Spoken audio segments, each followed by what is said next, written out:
ചിലരുടെ ജീവന് മറ്റുള്ളവരുടെ ജീവനേക്കാൾ വിലയുണ്ടോ? അങ്ങനെ വില കൽപ്പിച്ചു കൊടുത്തിട്ടുണ്ട് സമൂഹമെന്ന് പറയാം.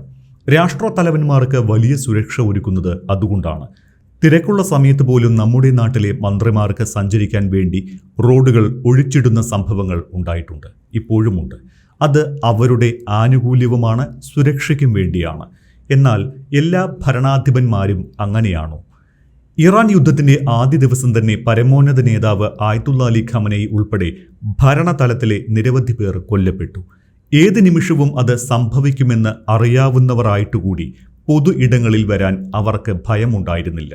യുദ്ധം തുടങ്ങിയ ശേഷവും പ്രസിഡന്റ് മസൂദ് പെസഷ്കിയാൻ ഉൾപ്പെടെ നിരവധി നേതാക്കൾ പൊതു ഇടങ്ങളിൽ പ്രത്യക്ഷപ്പെട്ടു. ബോംബാക്രമണത്തിൽ ഗുരുതരമായി പരിക്കേറ്റുവെന്ന് വിശ്വസിക്കപ്പെടുന്ന ഇറാന്റെ ഇപ്പോഴത്തെ പരമോന്നത നേതാവ് മുജ്തബ ഖമനേയി അജ്ഞാത സ്ഥലത്ത് ചികിത്സയിലാണ് എന്നാണ് വിവരം. മുജ്തബ പുറത്തു വന്നാൽ ലക്ഷ്യമിടാൻ അമേരിക്കയും ഇസ്രയേലും കാത്തിരിക്കുന്നുവെന്നാണ് റിപ്പോർട്ടുകൾ. എന്നാൽ ലോകത്തെ ഏറ്റവും വലിയ സുരക്ഷ അവകാശപ്പെടാവുന്ന അമേരിക്കൻ പ്രസിഡന്റിന് ഒളിക്കേണ്ട കാര്യമുണ്ടോ? പ്രസിഡന്റിന്റെ ജീവന് വലിയ വിലയാണ് എന്ന് കരുതുന്ന സീക്രട്ട് സർവീസ് ഉൾപ്പെടെ അങ്ങനെ വിശ്വസിക്കുന്നു. അവർ പേടിക്കുന്നത് ഇറാനെ.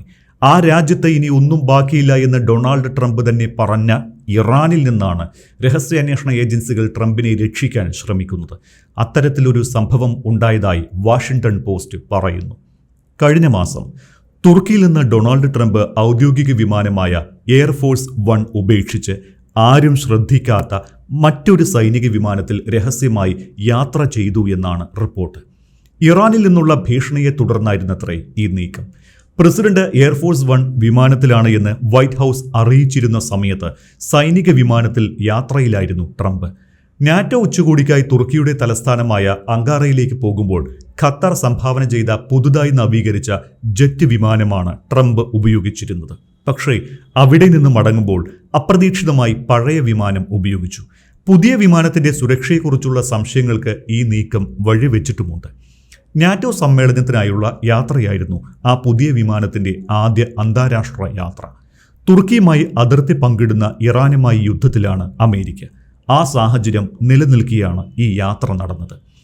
ത്രില്ലർ സിനിമകളിലെ രംഗങ്ങളെ ഓർമ്മിപ്പിക്കുന്ന ഓപ്പറേഷനായിരുന്നു അത്. അങ്കാറയിലെ ക്യാമറകൾക്ക് മുന്നിൽ വെച്ച് പഴയ എയർഫോഴ്സ് 1 വിമാനത്തിൽ കയറിയ ട്രംപിനെ ഒരു എയർപോർട്ട് കാറ്ററിംഗ് ട്രക്ക് വഴി രഹസ്യമായി എയർഫോഴ്സ് C-32A എന്ന ചെറിയൊരു വിമാനത്തിലേക്ക് മാറ്റിയതായി വാഷിംഗ്ടൺ പോസ്റ്റ് റിപ്പോർട്ട് ചെയ്യുന്നു. C-32A ബ്രിട്ടനിലേക്ക് പറന്ന് രാത്രി 10:20 അവിടെ എത്തി. തൊട്ടു പിന്നാലെ പഴയ എയർഫോഴ്സ് 1 വിമാനവും മാധ്യമ സംഘവും എത്തിച്ചേർന്നതായും വാഷിംഗ്ടൺ പോസ്റ്റിന്റെ റിപ്പോർട്ടിൽ പറയുന്നു. ട്രംപ് പഴയ എയർഫോഴ്സ് 1 ജെറ്റിലാണ് എന്ന് വൈറ്റ് ഹൗസ് അവകാശപ്പെട്ടിരുന്ന സമയത്തു തന്നെയാണ് ഈ രഹസ്യ ദൗത്യം നടപ്പിലാക്കിയത്. കൂടെയുണ്ടായിരുന്ന മാധ്യമ പ്രവർത്തകർക്കോ മാധ്യമ ശ്രദ്ധ മാറ്റാനായി ഉപയോഗിച്ച വിമാനത്തിൽ ഉണ്ടായിരുന്ന വൈറ്റ് ഹൗസ് ഉദ്യോഗസ്ഥർക്ക് പോലുമോ ഇക്കാര്യം അറിവുണ്ടായിരുന്നില്ലത്രേ. ട്രംപ് സഞ്ചരിക്കുന്നുണ്ട് എന്ന് കരുതപ്പെട്ടിരുന്ന വിമാനത്തിലുണ്ടായിരുന്ന മാധ്യമപ്രവർത്തകരോട് യാത്രയിൽ ഉടനീളം ജനലുകൾ അടച്ചിടണമെന്ന് നിർദ്ദേശിക്കപ്പെട്ടു. അതൊരു സീക്രട്ട് സർവീസ് നിർദ്ദേശമായിരുന്നു. പ്രസിഡന്റ് അതിൽ ഉണ്ടായിരുന്നില്ലെങ്കിലും എയർഫോഴ്സ് 1 വിമാനത്തിന്റെ ട്രാൻസ്പോണ്ടർ ഓഫാക്കിയിരുന്നുവെന്ന് വാഷിംഗ്ടൺ പോസ്റ്റ് റിപ്പോർട്ട് ചെയ്യുന്നുണ്ട്. റഡാറുകളിൽ പെടാതിരിക്കാനാണ് വിമാനത്തിന്റെ ട്രാൻസ്പോണ്ടർ ഓഫാക്കുന്നത്. അമേരിക്കൻ പ്രസിഡന്റ് സഞ്ചരിക്കുമ്പോൾ വിമാനത്തിന്റെ ട്രാൻസ്പോണ്ടർ ഓഫാക്കുകയാണ് പതിവ്. ഇവിടെ പ്രസിഡന്റ് ആ വിമാനത്തിലുണ്ട് എന്ന് തോന്നിക്കാനാണ് ട്രാൻസ്പോണ്ടർ ഓഫാക്കിയത്. ട്രംപ് പഴയ എയർഫോഴ്സ് 1 വിമാനത്തിന്റെ ഗോവണി ഇറങ്ങി വന്നതായി പ്രസിഡന്റിനൊപ്പം സഞ്ചരിച്ച മാധ്യമ സംഘം റിപ്പോർട്ട് ചെയ്തിരുന്നു. മാധ്യമപ്രവർത്തകരെ നോക്കി പീസ് സൈൻ, അതായത് സമാധാനത്തിന്റെ അടയാളം കാണിച്ചുവെങ്കിലും അവരോട് സംസാരിക്കാനായി ട്രംപ് അങ്ങോട്ട് നടന്നില്ല. തുടർന്ന് ഖത്തർ സമ്മാനിച്ച പുതിയ വിമാനത്തിലേക്ക് പോകുന്നതിന് മുൻപായി സേനാംഗങ്ങളെ അഭിവാദ്യം ചെയ്യാൻ ട്രംപ് അല്പസമയം ചിലവഴിക്കുകയും ചെയ്തു. ഇതെല്ലാം രഹസ്യ നീക്കം മനസ്സിലാക്കാതിരിക്കാൻ മനഃപൂർവ്വം ചെയ്തതായിരുന്നു. ഈ ദൗത്യത്തെക്കുറിച്ച് അറിവുള്ള ഒരു US ഉദ്യോഗസ്ഥനെയും പ്രസിഡന്റിന്റെ യാത്രാക്രമങ്ങളെക്കുറിച്ച് അറിവുള്ള മറ്റൊരു വ്യക്തിയെയും ഉദ്ധരിച്ചാണ് വാഷിംഗ്ടൺ പോസ്റ്റ് ഇക്കാര്യങ്ങൾ റിപ്പോർട്ട് ചെയ്യുന്നത്. അങ്കാറയിൽ നിന്ന് ബ്രിട്ടനിലെ RAF മിൽഡൻ ഹാളിലേക്ക് യാത്ര ചെയ്യാൻ പഴയകാല ഓർമ്മയ്ക്കായി ഇളം നീല നിറത്തിലുള്ള പഴയ എയർഫോഴ്സ് 1 വിമാനം ഉപയോഗിക്കുമെന്ന് ട്രംപ് ട്രൂത്ത് സോഷ്യലിൽ പറഞ്ഞിരുന്നു. അതേസമയം അവിടെ വിന്യസിച്ചിട്ടുള്ള അമേരിക്കൻ സൈനികർക്ക് വിമാനം കാണുന്നതിനായി പുതിയ വിമാനം അതേ താവളത്തിൽ നിർത്തുകയും ചെയ്യുമെന്നും പറഞ്ഞിരുന്നു. വിമാനം മാറ്റിയതിന് സുരക്ഷാ കാരണങ്ങളുമായി യാതൊരു ബന്ധവുമില്ല എന്ന് ട്രംപ് പറഞ്ഞതാണ്. ഫ്ലൈറ്റ് പ്ലാനിലെ മാറ്റത്തിന് സുരക്ഷാ ആശങ്കകളാണോ കാരണമെന്ന് മാധ്യമപ്രവർത്തകർ ചോദിച്ചപ്പോൾ ഇറാന്റെ വധപ്പട്ടികയിൽ ഒന്നാമത് താനാണ് എന്ന് ആവർത്തിച്ചു പറഞ്ഞിരുന്നു ട്രംപ്. വിമാനമാറ്റത്തിന് കാരണം ഏതെങ്കിലും പ്രത്യേക ഭീഷണിയെ തുടർന്നല്ല എന്നും വിമാനത്തിലെ സുരക്ഷാ സംവിധാനങ്ങളിലുള്ള വ്യത്യാസങ്ങൾ കാരണമാണ് എന്നും 2 അമേരിക്കൻ ഉദ്യോഗസ്ഥർ പറഞ്ഞതായി ABC ന്യൂസും റിപ്പോർട്ട് ചെയ്യുന്നുണ്ട്. മൂന്നാമതൊരു വിമാനത്തിലെ രഹസ്യയാത്രയെക്കുറിച്ചുള്ള വിവരങ്ങൾ പുറത്തു വന്നതിന് പിന്നാലെ ഇതേക്കുറിച്ച് മാധ്യമപ്രവർത്തകർ വൈറ്റ് ഹൗസിനോട് ചോദിച്ചു. പ്രസിഡന്റിന്റെയും അദ്ദേഹത്തിന്റെ ഉദ്യോഗസ്ഥരുടെയും സുരക്ഷ ഉറപ്പാക്കാൻ ഖത്തർ സംഭാവന ചെയ്ത ജെറ്റിൽ സുരക്ഷാ സംവിധാനങ്ങൾ ഒരുക്കിയിട്ടുണ്ട് എന്നാണ് കമ്മ്യൂണിക്കേഷൻസ് ഡയറക്ടർ സ്റ്റീവ് ച്യൂങ്ങിന്റെ വിശദീകരണം. പുതിയ ജെറ്റിൽ സുരക്ഷ കുറവാണോ എന്ന ചർച്ചകളെ ച്യൂങ് തള്ളിക്കളഞ്ഞിട്ടുമുണ്ട്.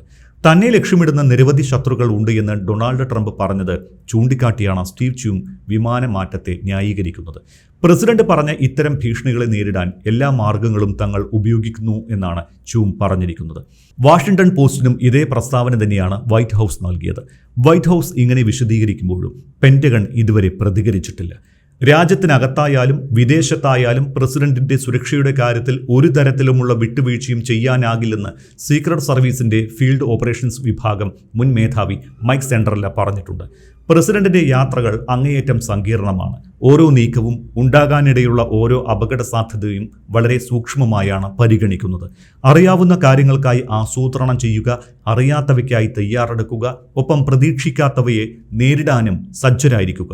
ഇതാണ് നയമെന്നും മൈക്ക് സെൻഡർല വ്യക്തമാക്കുന്നു. പ്രസിഡന്റിന്റെ യാത്രയ്ക്ക് ആവശ്യമായ സുരക്ഷാ മാനദണ്ഡങ്ങൾ പുതുതായി സ്വന്തമാക്കിയ വിമാനം പാലിക്കുന്നുണ്ട് എന്ന് ഭരണകൂടം ഉറപ്പിച്ചു പറയുന്നുണ്ട് എങ്കിലും വിമാനമാറ്റം ചില സംശയങ്ങൾ ഉണർത്തുന്നു. ഖത്തർ സമ്മാനിച്ച ഈ വിമാനത്തിന് പഴയ വിമാനത്തിൽ ഉള്ളതുപോലെയുള്ള പ്രതിരോധ സുരക്ഷാ സംവിധാനങ്ങൾ ഉണ്ടോ എന്ന കാര്യത്തിൽ സംശയമുണ്ട്. ഏകദേശം 1 വർഷത്തോളം നീണ്ടു റെട്രോഫിറ്റിംഗ് അഥവാ സുരക്ഷാ സംവിധാനങ്ങൾ ഘടിപ്പിക്കൽ നടപടികൾക്ക്. എന്നിട്ടും ആ വിമാനം ഉപയോഗിക്കാത്തത് പഴയ വിമാനം പോലെ സുരക്ഷിതമാണ് എന്ന് സീക്രട്ട് സർവീസിന് വിശ്വാസമില്ലാത്തതുകൊണ്ടാകാം. പുതിയ വിമാനത്തിൽ വരുത്തിയ നവീകരണങ്ങളുമായി ബന്ധപ്പെട്ട പല വിവരങ്ങളും അതീവ രഹസ്യമാണ്. ഈ പുതിയ വിമാനം സുരക്ഷിതമാണ് എന്നും പ്രസിഡന്റിന്റെ ആവശ്യങ്ങൾ നിറവേറ്റാൻ തക്ക അത്യാധുനിക സാങ്കേതിക വിദ്യകൾ സജ്ജീകരിച്ചിട്ടുള്ളവയാണ് എന്നും വ്യോമസേന വ്യക്തമാക്കുന്നു. വിമാനത്തിന്റെ ബാഹ്യ ഭംഗിയേക്കാൾ ദൗത്യത്തിനാണ് മുൻഗണന നൽകേണ്ടത് എന്ന കാഴ്ചപ്പാടോടെയാണ് ഇതിന്റെ ക്രമീകരണങ്ങൾ ആസൂത്രണം ചെയ്തത്. അതിനാൽ രാഷ്ട്രത്തലവന് വേണ്ടിയുള്ള മുൻകാല ഇന്റീരിയർ ഘടനയിൽ കാര്യമായ മാറ്റങ്ങളൊന്നും വരുത്തിയിട്ടില്ല എന്നും വ്യോമസേന പറയുന്നു. ട്രംപിന് അദ്ദേഹത്തിന്റെ വ്യക്തിപരമായ ആവശ്യങ്ങൾക്കായി ഒരു ആഡംബര വിമാനം ഒരുക്കി കൊടുക്കുന്നതിനായി ദേശീയ സുരക്ഷാ ആശങ്കകൾ ഭരണകൂടം അവഗണിക്കുന്നുവെന്ന് ആരോപിച്ച് സെനറ്റിലെ ഡെമോക്രാറ്റുകളുടെ ഒരു സംഘം ചൊവ്വാഴ്ച എയർഫോഴ്സ് സെക്രട്ടറി ട്രോയ് മെയിങ്കിന് കത്തയച്ചിരുന്നു.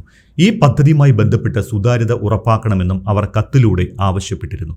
അതിന് പിന്നാലെയാണ് വ്യോമസേനയുടെ വിശദീകരണം വന്നത്. ഖത്തർ നൽകിയ വിമാനത്തെ നവീകരിച്ച ശേഷം ട്രംപ് കഴിഞ്ഞയാഴ്ച നോർത്ത് ഡക്കോട്ടയിലേക്ക് തന്റെ ആദ്യ യാത്ര നടത്തിയിരുന്നു. ആദ്യ യാത്രയ്ക്ക് മുൻപായി പ്രസിഡന്റിനെ കൊണ്ടുപോകുന്നതിന് ആവശ്യമായ സുരക്ഷ, ആശയവിനിമയം തുടങ്ങിയ സൗകര്യങ്ങൾ ഒരുക്കാൻ കഴിഞ്ഞ സെപ്റ്റംബർ മുതൽ ടെക്സാസിൽ വെച്ച് വിമാനത്തിൽ മാറ്റങ്ങൾ വരുത്തുകയായിരുന്നു. വിമാനത്തെ ആവശ്യത്തിനനുസരിച്ച് സജ്ജീകരിക്കാൻ ഏകദേശം $400 ദശലക്ഷം ചെലവ് വന്നു. ട്രംപ് സ്ഥാനമൊഴിയുന്നതിന് തൊട്ടു മുൻപ് വരെ ഈ വിമാനം പുതിയ എയർഫോഴ്സ് 1 ആയി ഉപയോഗിക്കും. അതിനുശേഷം വിമാനത്തിന്റെ ഉടമസ്ഥാവകാശം Donald J Trump presidential library ഫൗണ്ടേഷന് കൈമാറും.